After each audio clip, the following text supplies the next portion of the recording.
नमः श्रीवर्धमानाय निर्धूतकलिलात्मने सालोकानां त्रिलोकानां यद्विद्यादर्पणायते श्रीमत्परमगम्भीर साद्वादामोघाञ्चनं जियात्रैलोक्यनाथस्य शासनं जिनशासनम्। पंच परमेष्ठी भगवान की जय। नमोकार महामंत्र की जय। वर्तमान जिन शासन नायक श्री महावीर भगवान की जय। युगादि पुरुष प्रथम तीर्थंकर श्री आदिनाथ भगवान की जय। परम पूज्य आचार्य श्री मानतुंग महामुनिराज की जय। परम पूज्य आचार्य श्री शांति सागर जी महाराज की जय। परम पूज्य आचार्य गुरुवर प्रज्ञा श्रमण श्री देवनंदी जी महाराज की जय। श्रीमद् जैन धर्म की जय। परम पूज्य धर्म दिवाकर मुनि श्री अमोघ कीर्ति जी महाराज की जय।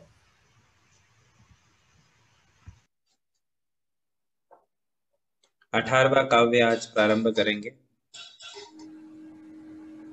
नित्योदयम नित्योदयम दलित मोह महांधकारम दलित मोह महांधकारम गम्यम गम्यम न न राहुवदनस्य राहुवदनस्य नवारिदानाम नवारिदानां विभ्राजते विभ्राजते तव तव मुखाब्ज मुखाब्ज मनल्पकांति मनल्पकांति विद्योतयज्जगद विद्योतयज्जगद विद्योतयज्जगद विद्योतयज्जगद पूर्व पूर्व शशांकबिंबम। शशांकबिंबम। ये पूरी पंक्ति एक ही है, इसमें अलग अलग शब्द नहीं है। हाँ, एक बार और पढ़ेंगे। नित्योदयं दलितमोहमहान्धकारं गम्यं न राहुवदनस्य न वारिदानां विभ्राजते तव मुखाब्जमनल्पकान्तिं विद्योतयज्जगदपूर्वशशाङ्कबिम्बम्। लीजिए, अभी हम इसका अर्थ देखें। पिछले काव्य में सूर्य के विषय में बताया था कि इस जगत में जिनेंद्र भगवान ही वास्तविक सूर्य हैं। ऐसी बात दर्शन स्तोत्र में भी आती है। इस काव्य में चंद्रमा की बात बताते हैं। संसार में सूर्य और चंद्र ये दो ऐसे वस्तु तत्व है जो सबसे अधिक तेजस्वी है। पूरी दुनिया में सूर्य से अधिक तेजस्वी कुछ भी नहीं है। और रात्रि में जो पूर्णिमा का चंद्रमा होता है उससे अधिक उज्जवल धवल कुछ भी नहीं है। इसीलिए मानतुंगाचार्य जी ने श्री जिनेंद्र भगवान को सूर्य और चंद्रमा की उपमा नहीं दी, बल्कि वास्तव में सूर्य और वास्तव में चंद्रमा आप ही है, ऐसा कहकर के भगवान की स्तुति की है। हालांकि इसे उपमा अलंकार ही कहते हैं, उपमा अलंकार का प्रयोग करके, किंतु उपमा नहीं देकर के उन्होंने चंद्रमा और सूर्य में बहुत सारी कमियां हैं जो कमियां आप में देखने को नहीं मिलती हैं, इस प्रकार का व्याख्यान करके भगवान ऋषभदेव की स्तुति की है। देव दर्शन स्तोत्र में भी दो श्लोक आते हैं, यदि आपको आता हो तो। दर्शनं जिन सूर्यस्य संसारध्वान्तनाशनं बोधनं चित्तपद्मस्य समस्तार्थ प्रकाशनम। ये एक श्लोक आता है जिन सूर्यस्य, जिनेंद्र भगवान को सूर्य कह करके, और दूसरा चंद्रमा का भी आता है दर्शनम जिन चंद्रस्य सद्धर्मामृत वर्षणम जन्मदाह विनाशाय वर्धनम सुखवारिधे। ऐसे दो श्लोक भी आते हैं। कभी समय मिलेगा तो अपन दर्शन स्तोत्र भी सीखेंगे। अभी आज आचार्य श्री मानतुंग महाराज चंद्रमा के साथ पहले भगवान की तुलना करके फिर चंद्रमा में जो कमियां हैं उसको दिखाएंगे और फिर कहेंगे कि संसार में वास्तविक चंद्रमा तो जिनेंद्र भगवान ही है। नित्योदयम, नित्योदयम का मतलब है जो हमेशा उदीयमान रहता है। उदीयमान का मतलब जिसका न अस्त होता है न जिसकी कलाएं घटती हैं, नित्य उदीयमान है ना।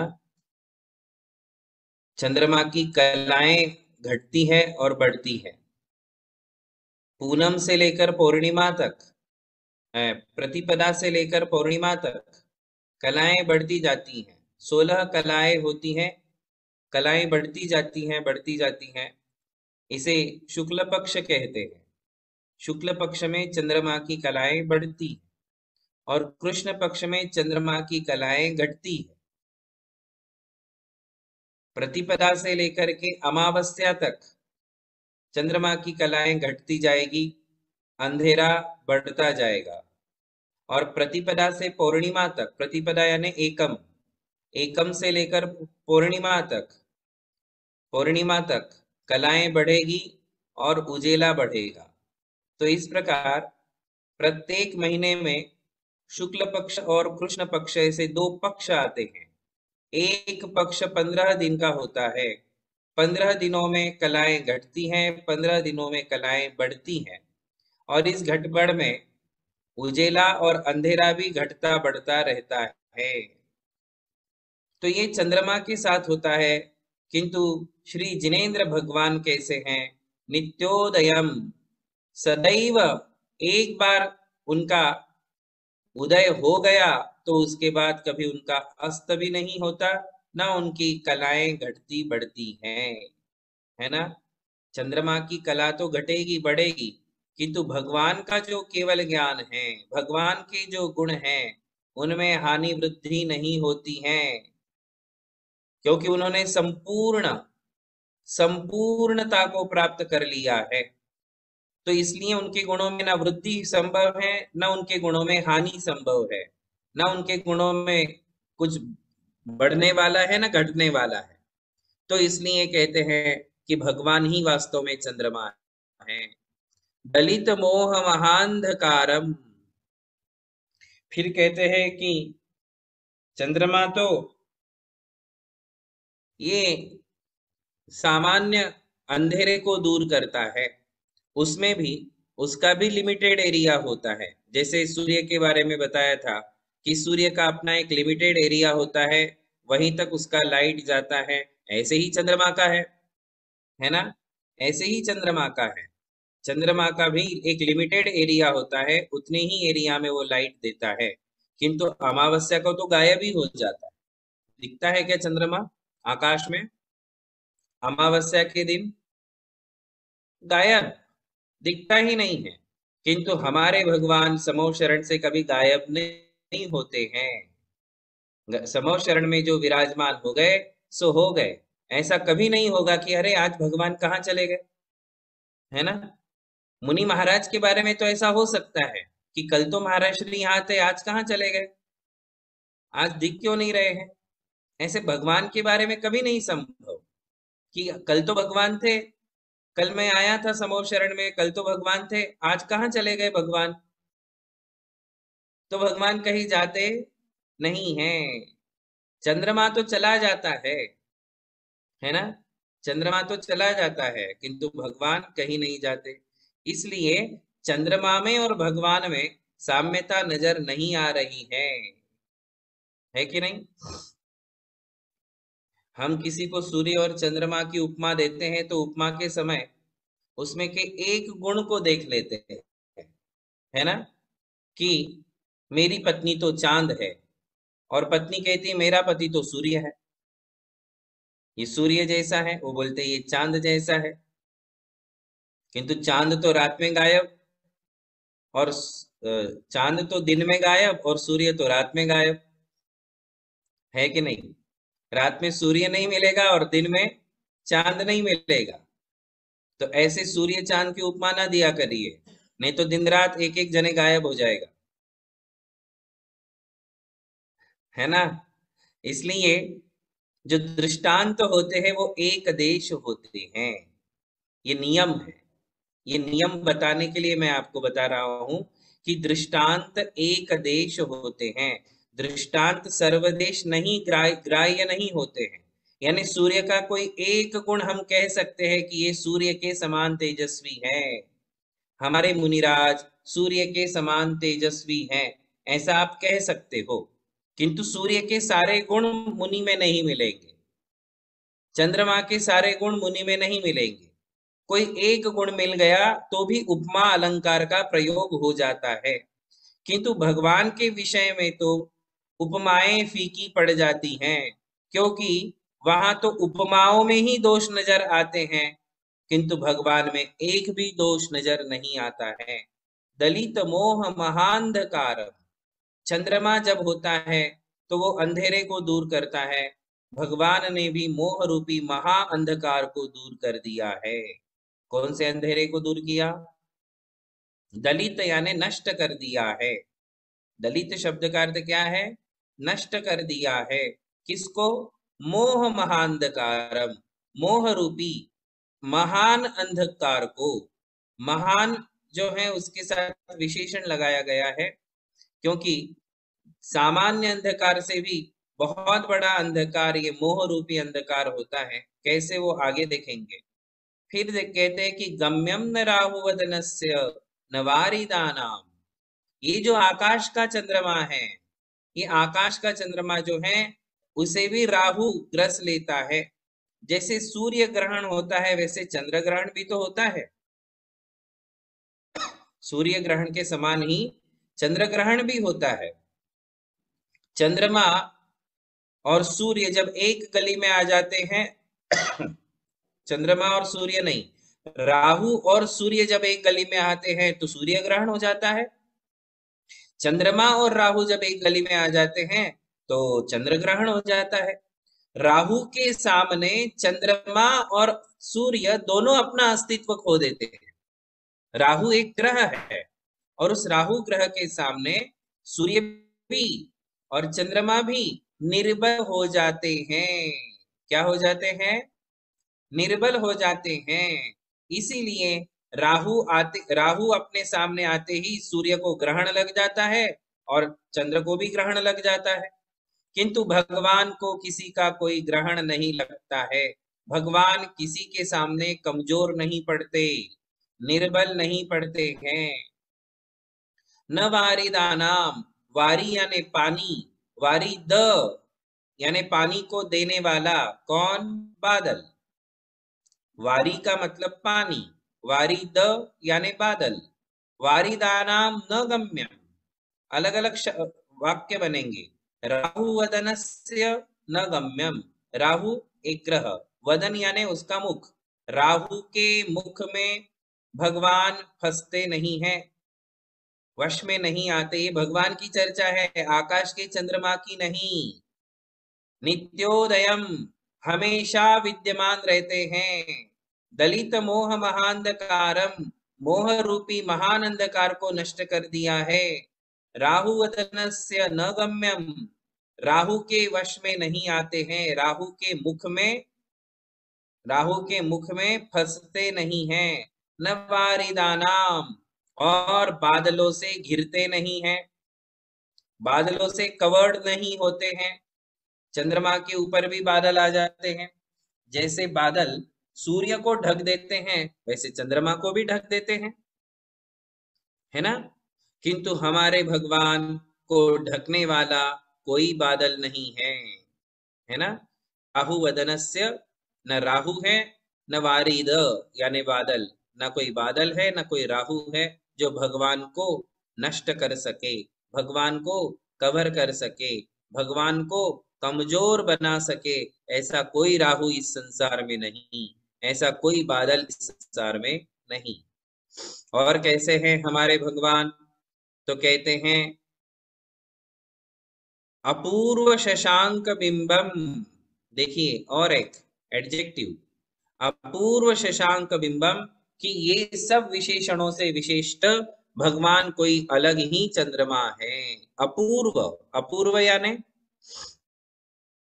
पूर्व यानी जिसे पहले देखा है, अपूर्व यानी जिसे पहले कभी नहीं देखा,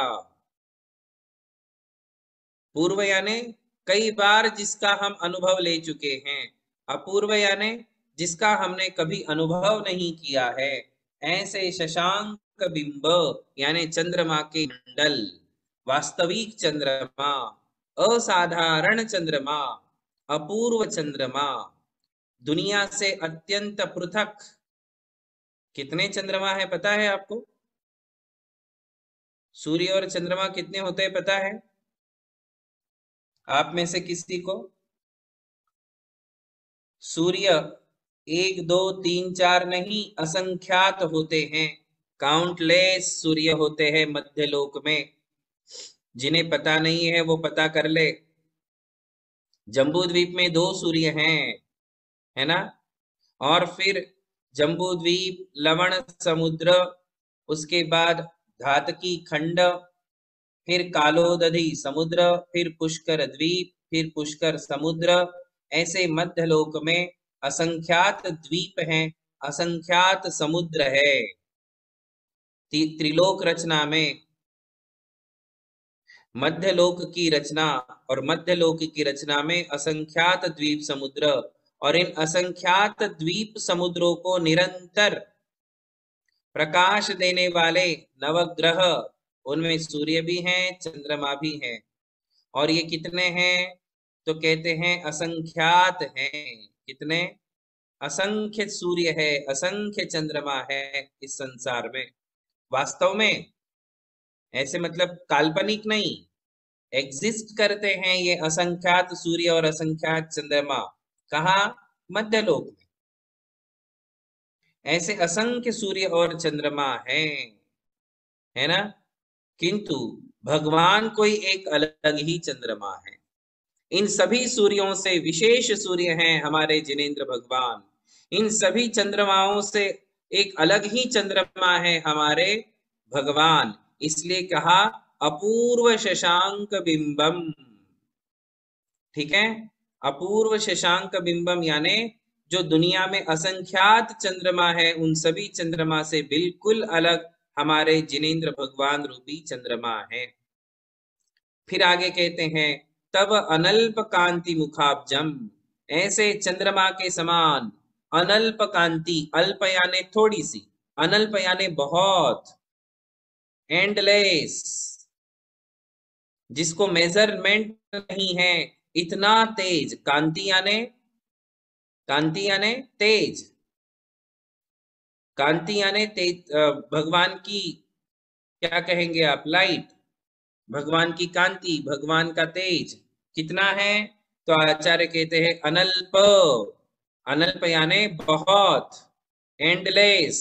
ऐसी कांति मुखाब्जम, मुख रूपी कमल, जिनेंद्र भगवान का मुख रूपी कमल, जगत विद्योतयत विभ्राजते, पूरे जगत को प्रकाशित करते हुए सुशोभित होता है। देखिए नीचे अर्थ लिखा है, हे भगवान आपका मुख जो है वो सदैव नित्य उदीयमान है, मोह रूपी महान अंधकार को नष्ट करने वाला है, राहु के मुख में प्रवेश करने वाला नहीं है, बादलों से घिरता नहीं है। ऐसे अपूर्व चंद्रमा के समान, अपूर्व चंद्रमंडल के समान आपका जो मुख है, यहाँ केवल मुख की चर्चा है, मुखाब्जम, अनल्प कांति मुखाब्जम। पूरे काव्य में मुख्य शब्द है मुखाब्जम, आपका मुख रूपी कमल कैसा है? चंद्रमा के समान है, किंतु चंद्रमा में बहुत सारी कमियां हैं, आप में कोई कमी नहीं है। चंद्रमा लिमिटेड एरिया को कवर करता है, किंतु आपका मुख रूपी कमल जगत विद्योतयत, जगत विद्योतयत यानी पूरे जगत को प्रकाशित करता हुआ विभ्राजते सुशोभित होता है ना। तो इस प्रकार इस काव्य में जो है भगवान के साथ चंद्रमा की तुलना करते हुए चंद्रमा की कमियों को दिखाया गया और ये कहा गया कि भगवान ही वास्तविक चंद्रमा है। अब इसमें बंधुओं हमें ये समझना है कि चंद्रमा और भगवान के बीच में हम हैं। अब अपने साथ भगवान को देखिए, भगवान तो नित्य उदीयमान है, हमारा तो उदय ही नहीं हुआ है। अब अपने साथ भगवान को कंपेयर करें, है ना। चंद्रमा को भूल जाओ, अभी ये विचार करो कि मेरे और भगवान के बीच में डिस्टेंस कितना है। ये फासला जो है हमें कम करना पड़ेगा ना। अभी भगवान के और अपने बीच में जो दूरियां हैं उसे ही तो कम करना है हमें। हमें भी तो परमात्मा में विलीन होना है, हमें भी तो परमात्मा बनना है, हमें भी तो भगवान के समान बनना है। तो हम कहाँ हैं? पहले अपनी अपनी ओर हम देखें कि हम कहाँ हैं। भगवान तो हमारे डेस्टिनेशन है, किंतु हमारा लोकेशन कहाँ है पहले जरा ये देखिए। जब तक हमें अपना लोकेशन समझ में नहीं आएगा, डेस्टिनेशन कैसे पता चलेगा कि कहाँ है? समझ रहे बात? नेविगेशन किसके बीच में होता है बताओ? आप लोग मैप बहुत यूज करते हो। नेविगेशन किसके बीच में होता है? लोकेशन और डेस्टिनेशन, इन दोनों के बीच में ही तो नेविगेशन होता है। तो डेस्टिनेशन तो हमारे भगवान है और हमारा अपना लोकेशन है। नेविगेशन फिक्स करने के लिए पहले तो हमें ये दोनों चीज समझना पड़ेगा कि हमारा लोकेशन कौन सा है और हमारा डेस्टिनेशन कौन सा है। ये दोनों जब तक समझ में नहीं आएंगे तब तक नेविगेशन बनने वाला नहीं है। तो हमारा लोकेशन क्या है यही हमें समझना है। हमारे यहाँ 4 अनुयोग हैं, मैं आपको सिंपल भाषा में बताता हूँ। हमारे यहाँ 4 अनुयोग है, प्रथमानुयोग, कर्णानुयोग, चरणानुयोग और द्रव्यानुयोग, है ना। ये 4 जो हैं हमारे यहाँ अनुयोग कहे गए हैं, जिनवाणी के 4 भाग। तो द्रव्यानुयोग जो है वो हमारा डेस्टिनेशन है, द्रव्यानुयोग हमें डेस्टिनेशन दिखाता है। और कर्णानुयोग जो है, कर्णानुयोग वो हमारा लोकेशन बताता है कि हम कहाँ हैं। और चरणानुयोग जो है वो नेविगेशन का काम करता है। किसका काम करता है? नेविगेशन का काम करता है। वो हमारे लिए रास्ता दिखाने का काम करता है। जितने भी हमारे चरणानुयोग के ग्रंथ है, श्रावकाचार, मूलाचार, ये जितने भी ग्रंथ है ना, जो मुनियों के और श्रावकों के आचार पद्धति को समझाते हैं, तो वो हमारे लिए नेविगेशन का काम करते हैं। वो हमारे लिए जो है दिशा दिखाते हैं कि अब लेफ्ट लो, राइट लो, सीधे चलो, बराबर आपको जो है डेस्टिनेशन तक पहुंचा देता है। किंतु जब तक हमारे लिए ये 2 चीजें मालूम नहीं पड़ती हैं, कौन सी? लोकेशन और दूसरा डेस्टिनेशन। तो यहाँ हमें यही समझना है कि हमारा डेस्टिनेशन है भगवान और हमारा लोकेशन क्या है। तो हम ऐसे हैं, कैसे? हमारे चंद्रमा का उदय ही नहीं हुआ है, भगवान का तो नित्योदयम, नित्य उदय है, किंतु हमारा तो अभी तक उदय ही नहीं हुआ है। हम अस्त हो चुके हैं, अस्त ही है। जब तक उदय नहीं होगा तब तक हम अस्त है। और दलित मोह महांधकार, भगवान ने तो मोह रूपी अंधकार को नष्ट कर दिया, किंतु हम सब अंधेरे में हैं। आपको पता है 3 अंधेरे होते हैं, मुख्य रूप से 3 अंधेरे होते हैं, और उन तीनों को मिलकर के कहते हैं अज्ञान रूपी अंधकार। ये अज्ञान रूपी अंधकार 3 प्रकार का है। एक तो है मोह, यानी जिसे हम मिथ्यात्व कहते हैं, दूसरा है राग और दूसरा है द्वेष, तीसरा। ये 3 सबसे बड़े अंधकार है हमारे जीवन में। और इन तीनों अंधकार में ढकेलने वाला है अज्ञान।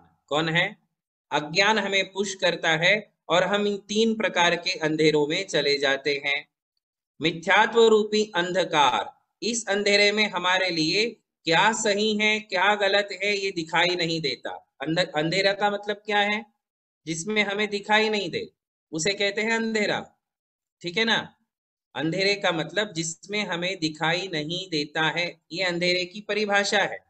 मोह रूपी अंधकार क्या करता है? क्या सही है क्या गलत है ये हमें मालूम नहीं पड़ने देता है, कंफ्यूजन की स्थिति में ले जाता है। तो मोह रूपी अंधेरा हमें ले जाएगा कंफ्यूजन में, मिथ्यात्व में।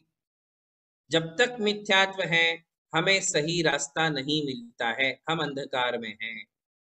और दूसरा होता है राग रूपी अंधकार, जिसे हम अटैचमेंट कहते हैं। और ये अटैचमेंट, ये राग अंधेरा क्यों है? क्योंकि राग में हमें दोष मालूम नहीं पड़ते हैं कि दोष कौन से हैं। और द्वेष रूपी अंधकार में हमें गुण पता नहीं चलते हैं कि गुण कौन से हैं। फॉर एग्जाम्पल, आपको किसी के प्रति बहुत ज्यादा राग है, अटैचमेंट है, तो जिसमें आपका ज्यादा अटैचमेंट होता है उसकी कमी आपको कभी नहीं दिखती है। उसका जो भी है सब कुछ अच्छा ही दिखता है, ये अच्छा ही है, इसमें सब अच्छाइयां नजर आएगी। देख लेना आप कभी भी, है ना। ऐसे लोगों को सावन के अंधे कहते हैं, सावन के अंधे। इन्हें कभी सामने वाले में दोष दिखाई नहीं देंगे। वो कितनी भी बड़ी गलती कर दे, कितना भी गलत करे, कितना भी गलत बोले, तो भी उसको गलती नजर ही नहीं आती है। क्यों नहीं नजर आती? कौन सा अंधकार है? राग रूपी अंधकार। अटैचमेंट इतना ज्यादा है कि सामने वाले में हमें दोष दिखते ही नहीं है। वो कुछ भी गलती करे हम हर गलती का समर्थन कर जाते हैं। इसे कहते हैं राग अंधेरा। और द्वेष अंधेरा, हेट, तिरस्कार, ये कैसा अंधेरा है? जब किसी के साथ आपको द्वेष हो जाता है, हाँ, तो उस द्वेष में क्या नहीं दिखता है? इंसान में जो अच्छाइयां हैं वो अच्छाइयां नजर नहीं आती। जब भी आपको किसी से द्वेष हो जाए तो आपको उसमें सारी गलतियां ही गलतियां नजर आएगी। बाहर क्यों जाते हो? घर में ही रहो और घर में ही देख लो कि जब तक आपको अपनी पत्नी से प्यार है उसकी हर गलती माफ है। आपको अपने पति से प्यार है, जब तक राग अवस्था चलती है उसकी हर गलती माफ है, गलती दिखती नहीं है। और जैसे ही दोनों में दरार पड़ती है तो दोनों को एक दूसरे की खूब गलतियां नजर आती हैं। पिछले 8-10 सालों में एक गलती नजर नहीं आई और अब एकदम से 100-200 गलतियां नजर आने लग जाती है ना। तो अब कितना भी अच्छा आदमी हो, जब द्वेष होता है तो उसकी अच्छाई कभी नजर नहीं आती है। इस राग और द्वेष रूपी अंधकार में से बाहर निकालती है मैत्री। कौन निकालती है? मैत्री, फ्रेंडशिप। यदि फ्रेंडशिप हो तो बराबर गलत की जगह गलत और अच्छाई की जगह अच्छाई नजर आती है। इसलिए जैसे हम किताब पढ़ते हैं ना, किताब, चाणक्य ने एक बहुत अच्छी बात कही है, कभी भी बहुत ज्यादा नजदीक नहीं आना और बहुत ज्यादा दूर नहीं जाना। नजदीक नहीं आना यानी ओवर अटैचमेंट नहीं होना, और दूर नहीं जाना यानी हेट नहीं करना, द्वेष भी नहीं और राग भी नहीं। तो उसका एग्जाम्पल देते हैं, जैसे किताब होती है, किताब, किताब को आप कितनी दूरी से पढ़ सकते हो? यदि आप किताब को, बुक को एकदम नजदीक लाओ, अपनी आंखों के एकदम नजदीक लेके आओ, दिखेगा आपको उसमें क्या लिखा है? आपको कुछ नजर ही नहीं आएगा, सिर्फ काला काला नजर आएगा। बहुत नजदीक से किताब नहीं पढ़ सकते हैं, और बहुत दूर रख दो तो बहुत दूर रखोगे तो भी नहीं पढ़ सकते। एक सर्टेन डिस्टेंस होता है। किसी बुक को यदि पढ़ना है तो पढ़ने के लिए एक डिस्टेंस चाहिए, उस डिस्टेंस पर आप अच्छे से पढ़ सकते हो। नजदीक लोगे तो नहीं पढ़ पाओगे, दूर ले जाओगे तो नहीं पढ़ पाओगे। ऐसे ही इंसान है, इंसान को रीड करना है तो बहुत नजदीक मत आने दो और बहुत दूर भी मत जाने दो, एक सर्टेन डिस्टेंस के साथ रहो। यदि ऐसा रहते हो तो हम बराबर अपनी जीवन रूपी गाड़ी चला सकते हैं। ओवर अटैचमेंट में भी धोखा खाते हैं और हेट्रेड में भी धोखा खाते हैं। इसलिए मैत्री भाव जगत में मेरा, सब जीवों से नित्य रहे। मैत्री एक ऐसी चीज है जो गलत को गलत बताती हैं, सही को सही बताती हैं, वो एक बराबर डिस्टेंस को लेकर के चलती हैं। इसलिए ये 3 अंधकार बताए। कौन से अंधकार? मिथ्यात्व अंधकार, राग अंधकार और द्वेष अंधकार। हम सब इन अंधेरों में डूबे हुए हैं क्योंकि अज्ञान हमारे पास है। इस अज्ञान को दूर करना है, इसलिए हम जिनेंद्र भगवान की शरण में हैं। और बाकी जितने भी विशेषण हैं वो तो हमें पता ही है, क्योंकि सूर्य के समय बता दिया था, राहु के बारे में, बादल के बारे में। ये सूर्य के पिछले काव्य में आपके सामने व्याख्यान किया ही था। आज के व्याख्यान में सबसे अच्छी बात है कि मोह रूपी अंधकार में से बाहर निकलना है, अज्ञान रूपी अंधकार से बाहर निकलना है, तो हमें राग और द्वेष की मात्रा को कम करना चाहिए और मैत्री भाव को अपने जीवन में प्रकट करना चाहिए। ओवर अटैचमेंट में भी हम एक दूसरे को दुखी करते हैं और द्वेष में भी हम एक दूसरे को दुखी करते हैं, किंतु मैत्री भाव को लेकर के चलते हैं। पति और पत्नी के मध्य में भी मैत्री भाव सबसे बढ़िया होता है। सबके साथ, जिनके भी साथ रहना है, मैत्री भाव के साथ रहिए, तो मैत्री भाव में ओवर अटैचमेंट नहीं और हेट्रेड भी नहीं, तो बराबर हम अपने संबंधों को कायम बना करके चल सकते हैं। इस प्रकार हमारे भगवान ने जैसे मोह अंधकार का नाश किया है, हमें भी वह मोह अंधकार नष्ट करना है। इसलिए ये भगवान मानतुंगाचार्य ने जो भगवान ऋषभ देव की स्तुति की है, प्रत्येक काव्य में कोई ना कोई मैसेज है, निकालते आना चाहिए, है ना। प्रत्येक काव्य में आज तक हमने जो है केवल काव्यों से क्या निकाला, इस काव्य का विशेष फल क्या है, हम केवल फल को निकालते हैं, मैसेज नहीं निकालते।